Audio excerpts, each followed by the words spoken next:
Welcome, Bob, to the show. I am glad to have you on here to talk about the money nerve. Not you, just Dave. Your book, but what is that? Come on. The money nerve. The money nerve. That's that place in your body when you get really excited or really depressed when something around money hits you. Like you win the lottery, you get excited. Bounce a check, sick to your stomach.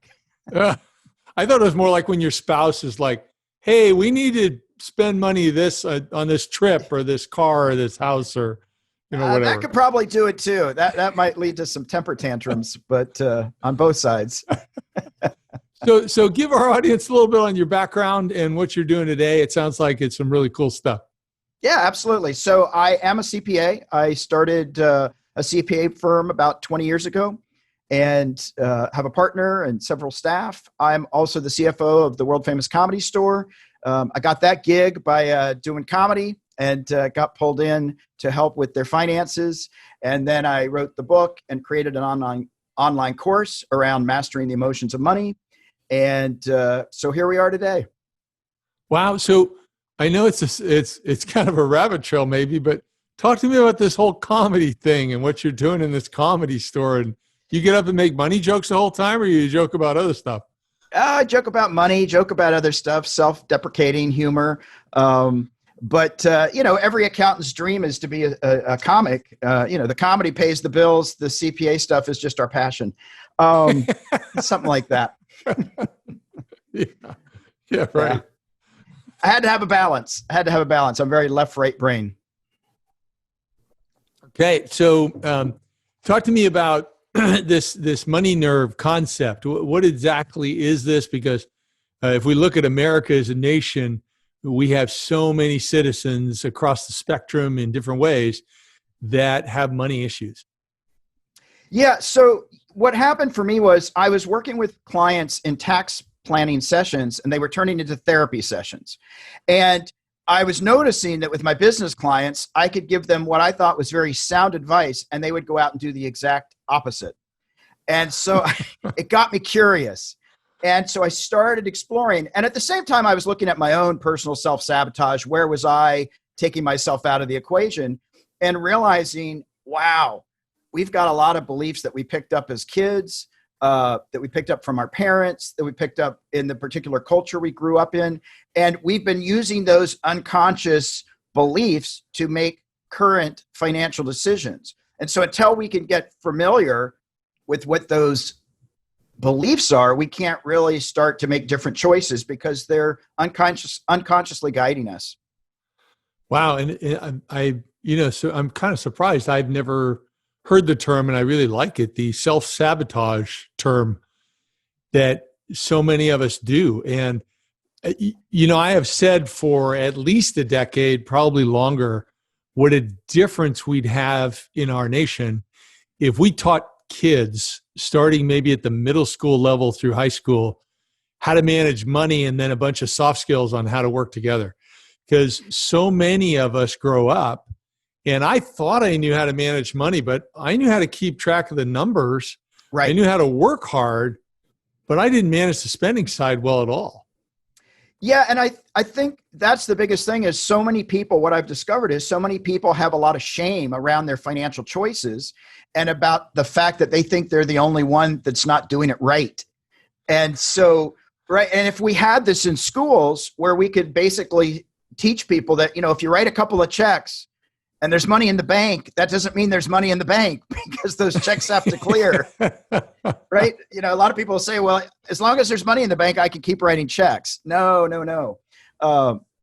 Yeah.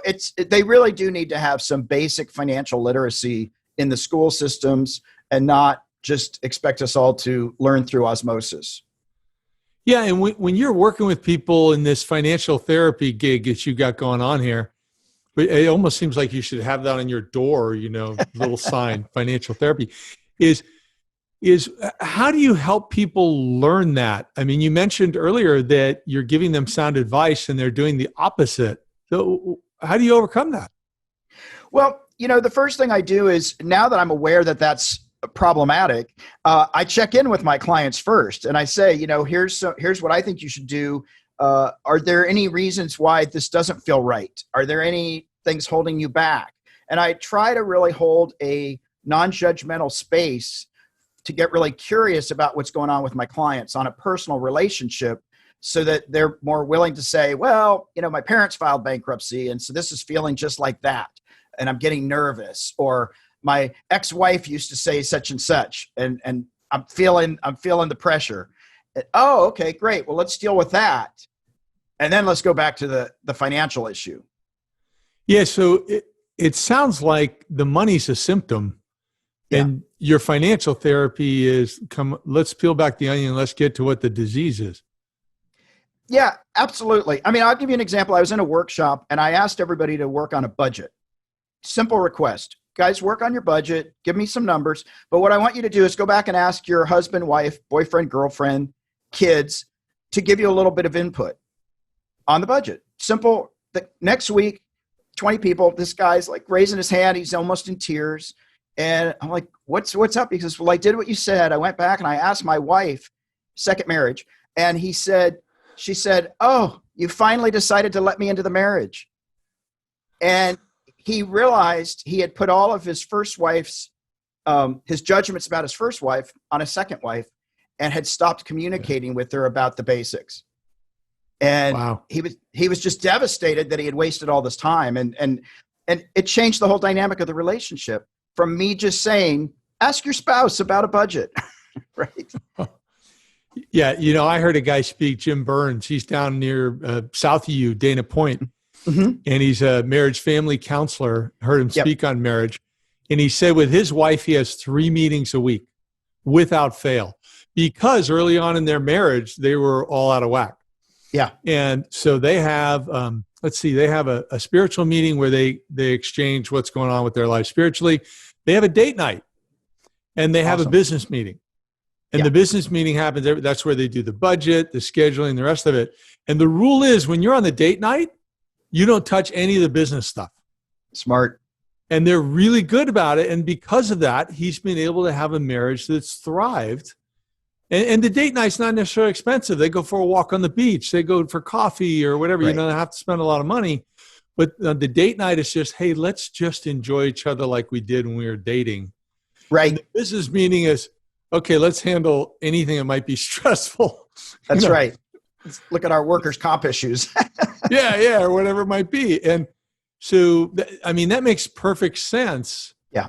What you're talking about. So you go and deal with, so do you get into, and not intentionally probably, but we're talking financial therapy. Do you end up dealing with some of the drivers or the motivators that based on maybe some of their wounds or lack of information that are creating bad money management habits?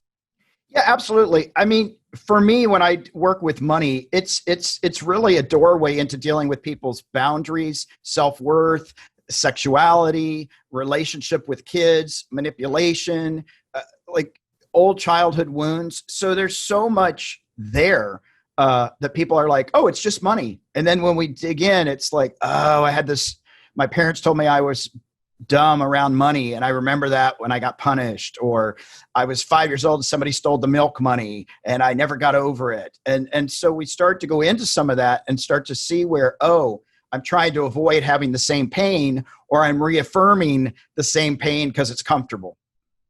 Wow, very interesting. And then complicating things is then they grow up and they have this massive media messaging that you deserve it all now. Right now. Yeah. There's an interest. I don't know if you're familiar with the Stanford marshmallow study. I talk about this a lot. They followed a bunch of kids and they said, look, we'll give you a marshmallow. And if you don't want to eat it now, you wait 30 minutes, we'll give you another marshmallow. And then they tracked these kids all the way through adulthood. And the kids that learned how to delay gratification had a much more successful financial lives, as well as just relationships and everything. And the people that immediately had to have it weren't quite so successful. Yeah, it's interesting. It reminds me of my 2 grandparents. The one on my father's side, he had some other issues personally. He was kind of a mess. And when it came to money, he gave a new definition of the word frugal. So he retired when he was 40. Wow. Yeah. And my other grandfather, very hardworking, and he was very careful with his money. He would buy plastic dress shoes through the mail, and then he would blow 100 grand taking 25 to 30 family members to Hawaii for a week or two. Wow. Because he just would organize his priorities, because both of them had been through the Depression. Yeah. And so they knew what it was like to be without anything. Right. And they knew how to delay gratification, as you say. So what are some of the tips that you've got in your book, The Money Nerve, or your practice, that you want to point out to people during these crazy economic times? Well, I think the three things that I find are really, really helpful, especially during times like this, is it's a great time to take a pause and look at our spending habits, look at where the money's going, look at credit cards and look for reoccurring monthly charges that you're not using, and then really evaluate, do I need, the premium cable? I'm not going to the gym because it's closed. Maybe I should turn that off instead of paying the $200. So that's one thing, is really start to just look and evaluate where the money's going. And also money coming in, because sometimes people are not recognizing the fact that, oh yeah, I get gift cards, or I get a bonus, or I've got overtime. And then the other thing I really encourage people to do is listen to the words they're using. A lot of times you'll hear people say, I'm so broke. I need the newest iPhone. I have to have it, or I'm going to die. Right. And, right. And so these are extremes that are just reinforcing a mindset that's not maybe true. Like, it always works out for other people. It never works out for me.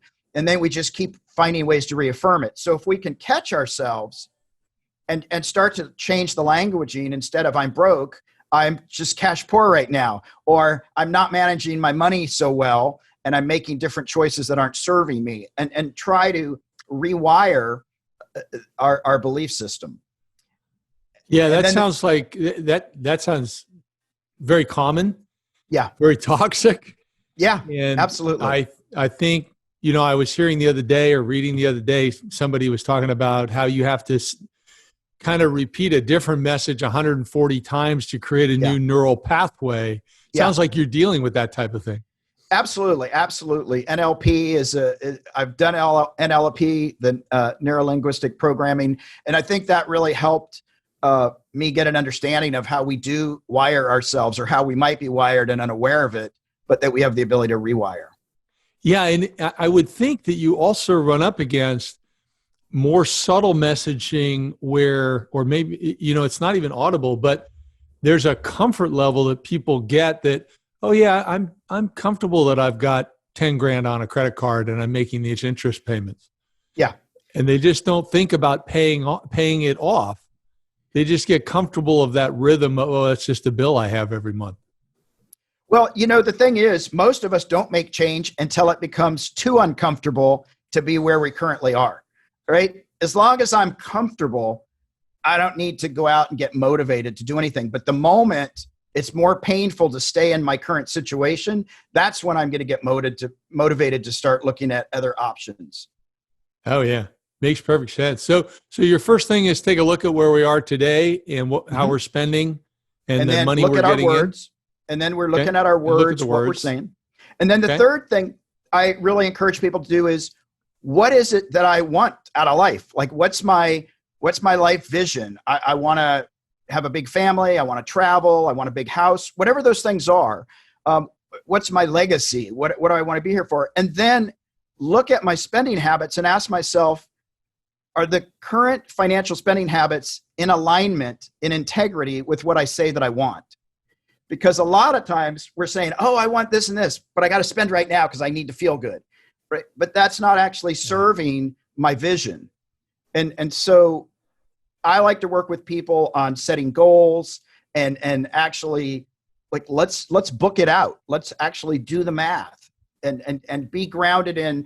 It's great to chant and hope for a Mercedes car to show up under your pillow, but you got to also do some of the work. You got to be grounded in some reality. Yeah, and I think you're bringing up this legacy piece. It's so important, and people really don't get clued into it. My brother was, I think, 49 years old, older brother, and one day felt kind of a mass in his chest and feel very good, and it turned out, and he was in great health. He had leukemia. Wow. So he went through, just to keep it short, he went through a year that was miserable, dropped about 40, 50 pounds. And then he got on a different drug, Gleevec, and then food tasted good again. He actually was, quote unquote, healed, Right. but the disease was still there. For 5 years, had a healthy lifestyle, actually had to go back to work. Wow. And then the drug stopped working, and he had to go for a bone marrow transplant, which unfortunately was unsuccessful, but it did give him another about 7 years, I think it was, before he passed away. But this concept of legacy, in certain ways, we can plan for it, but we don't know when our timer goes off. We don't know. We don't know. And the concept is, well, why don't we work at it now? Because we can do some really great stuff that's meaningful for us now, which can be a variety of things. And once we do that, hey, we can do another one. And then we can do another one if we actually are more intentional about it, instead of thinking, well, my legacy is I enjoyed life. Right. Well, and it's interesting with a lot of my clients that have wealth, when I start to talk about legacy and I start to talk about estate planning and the future, a lot of them will say, I don't want to talk about that because then I'm going to die. Like, well, we're all going to die, so that's probably a given. But somehow it's going to jinx it and make it happen faster, or that their kids are just going to be fixated on what's in the will. And so they avoid it, which creates so many problems down the line, just tax-wise, financially, a lot of problems if you don't actually take the time to think it out and deal with the fact that we're born and we die. Yeah, no, I totally agree. I was talking with my closest friend this past week, and I said to her, it's actually my fiance, and who's wonderful, of course, I'm totally biased, but she doesn't have a will. And I said, you need to have a will. I don't have to be in the will, but you need to have a will. I mean, it's really important because you just don't know that timing. So, Bob, how do you teach? I mean, I think one of the terms you've used either in your book when I was looking, I don't think you've used in the conversation yet, but a healthy relationship with money. I've seen you say that. Yeah. What exactly does that look like? And I'll show you my bias. I'm into systems. What does that mean that I do on a daily or weekly basis? What is a healthy relationship with money? So I think the first part of a healthy relationship with money is actually being happy or appreciative of what you do have. Most of us are so busy talking about what we don't have, and we're trying to get to here, and we're running in a hamster wheel to get to that, instead of stopping and saying, wow, this is pretty good. I've got a cool place to live. I like my furniture. I've got a car that runs. I'm breathing. I'm healthy. And like for me, I had somebody tell me, well, my life's miserable because I'm not living in the nicest apartment. And I said, yeah, but you're still alive and you're still breathing. So there's always opportunity to have a different outcome. And so it's really, for me, it's a mindset to just come from a little bit more of gratitude and just really start to say, yeah, it's not so bad. I think we've gotten in this mindset, especially with the media, that's telling us, you got to have it now and you got to have the flashiest car and no, you don't. Like, life is pretty good. If you've got family and you get to travel or you like fine dining, whatever those things are, the life experiences, especially in this country, we have it really pretty good. And, and I think that if we can start there and then start to actually look at our spending habits, look at the money coming in and out. So many people that I get them to start just tracking money in and out, within a couple of weeks say, oh my gosh, I have more money in my bank account. I was just never aware that I was spending $10 a day for coffee, or just not even acknowledging, or the fact that, they were getting bonuses at work and they were like, oh, that's right, I keep getting bonuses. I have a couple friends that get $200 gift certificates from their company every month for hitting a target. That's nice extra money. And we don't acknowledge some of that.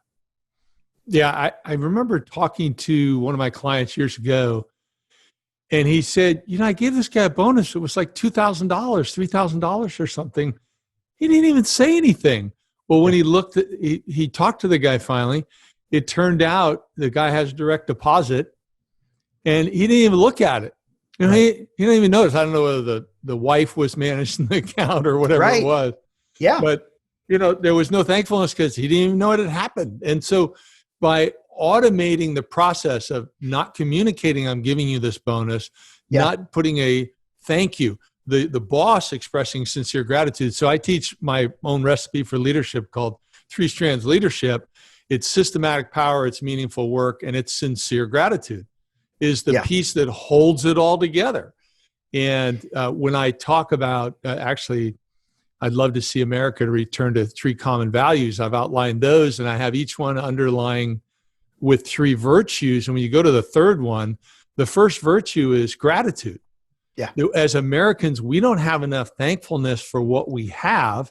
No. And because of that, when you do have the gratitude, I'd like your opinion on this. When you do have the gratitude, I believe then you take responsibility more. Absolutely. Absolutely. That, as you're speaking, that reminds me. So I just spent some time in Zimbabwe, and I was working on a rhino sanctuary. Cool.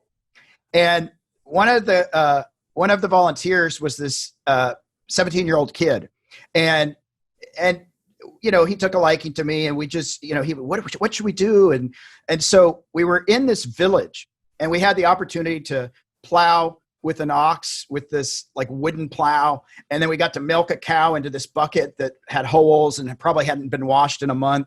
And like we carried water on our heads. And, one of the things I said to him was, we get a choice. We woke up this morning, we got to decide if we wanted to milk the cow and if we wanted to plow with the wooden plow and we wanted to carry the water on our head. But these folks, they don't get that option. They got to do that. That's their life. And or they die. And so I said to him, don't feel bad that you have money, but your family has money, but you're young. You can have an impact. So have a little bit of gratitude and then pay it forward, knowing what you've seen and knowing that you have a better option. And I just think that piece of gratitude is so important. And I didn't always have it. I will say I did not always have it. I bought into the culture. Yeah. And talk about that for a moment, buying into the culture. What does that mean to you? Well, so it meant that I am my accomplishments, that I had to go to a successful school. I had to have a successful career. I had to have money in the bank. I had to have the house and the car and all the things that I could check off as successful. And what happened was when I went to Africa previously, and I was like, people were happy. And I'm like, you make $100 a year. You're happy. You don't have a nice car. You're happy. What's going on here? And it really messed with me because these people would have given me the last shirt off their back. They would have given me their last meal. And I was coming from a place of entitlement and very much a lack of gratitude. And on that trip and coming back, I really had to struggle with, wow, what are my values? Because I say I'm this good person, and yet I'm a very entitled and very blinded perspective. And that is so awesome because they didn't approach you and say, hey, Bob, you're all messed up. You got to change. Yeah, not at all. They were just, it's kind of like an Acts 2 church, in the Bible where everybody's selling everything and sharing everything. They just showed you kind of the love and the respect, and you were open enough where you just caught it and you started self-questioning about, whoa, what did I buy into? That's amazing. That's awesome. Nice job. Yeah. Thank you. It's, it's made my life a whole lot better. I can say that's just it. You'll probably live a whole lot longer too. Yeah, absolutely.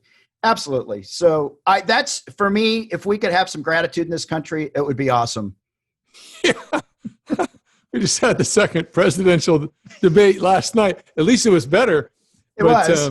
The whole concept of gratitude, that would change so much. I absolutely agree with you. Totally agree. Absolutely. So as individuals, we're going to talk about financial health. We're going to talk to our financial therapist, Bob Wheeler here from the Money Nerve. The number one thing I'm hearing from you is look at ourselves. So in other words, don't be looking out of either keeping up with the Joneses or I need this, so, to build myself up, self-esteem wise, whatever. But first look at ourselves. Do you start with gratitude, or do you start with the money analysis?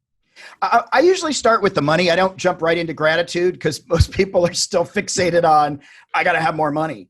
So if we can start to look at why do you need more money and what's not working, and actually look at the money part first, the rest of it starts to unfold. And so sort of towards the end, people start to go, oh my God, I have to do this my whole life. Yes. Yes. It's a journey. It's a journey. You got to keep working on it. Yeah. But I mean, once you've got it organized, a lot of the maintenance is kind of like brushing your teeth each day or washing your hands to stay healthy. It's not a lot of time. It's just keeping things in check, right? Yeah, absolutely. And I think, sometimes like automating things is great, but just to your point about that bonus, there's something inherently good about an exchange. When we use a credit card, we charge $1,000, $50, $10. It feels exactly the same. When I pull $100 bill out of my wallet and I have to break it, I tear up. Because I know once that $100 bill is gone, it's going to turn into a few 20s, and then it's going to turn into a 5, and it's gone. It's gone. Yeah. Right? I feel it. Yeah. And so I think when we're doing our looking at our financial stuff, it's important to work with some currency, to actually get involved, pull out the credit card statements and physically look at them, not just scroll things on the screen, like actually get in the mud. So what do you think about the people that have recommended an envelope system for how they spend money? And that's not the people themselves, but their system of using, and you may want to explain it from your perspective, because I'm kind of just giving the term. Yeah.